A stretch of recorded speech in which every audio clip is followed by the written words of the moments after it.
Okay, so now we're going to talk about the first fundamental of flow, and that is focus. To be more specific, we're going to cover deep focus, because deep focus is going to be very important in terms of your progression to getting to flow. Flow equates to being completely immersed in the activity or the practice or the training or just being in the present moment of whatever it is that you're doing.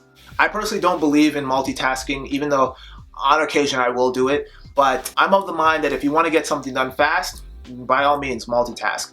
But if you want to get something done right, then you need to focus on one thing at a time. So the question is now, how do we engage in deep focus? Because I feel like this becomes quite a bit of a problem, or a challenge rather, for a lot of people. It's locking in and getting completely focused on one thing, like meditation, for example, which is not always easy for people to do. Now, the first thing that's going to help with your focus is establishing clear goals. Knowing exactly what it is that you're trying to achieve or where it is that you're trying to go.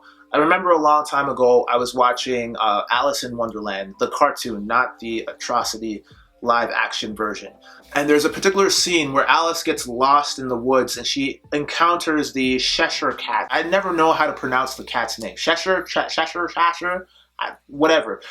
Anyway, she runs into a cat in the forest and she's basically lost and she's looking for directions. So she asks the Cheshire cat which way she ought to go.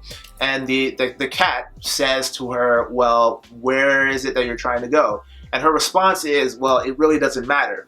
To which the cat replies by saying, well, then it doesn't matter which way you go. Any way is going to take you there. And that always really stuck with me because it really is true. It's like if you don't really know where it is that you're trying to go, then anywhere you go will get you there. It's like getting in your car with no real sense of direction and just driving aimlessly. It's like you're not really going anywhere important. It's just you're driving around, you're wasting gas, when you could be more efficient. A lot of us tend to just get in our car, metaphorically speaking, of course, and we just drive around aimlessly with no real sense of direction at all. That's why it's very important to establish what it is that you actually want. So one simple method I like to use is called the one-page miracle, and it's taken from the book Change Your Brain, Change Your Life by Daniel G. Amen. It's basically a one-page method that you use to write down all of your major goals that you want, that are categorized from your financial goals to your personal goals to your aesthetic goals,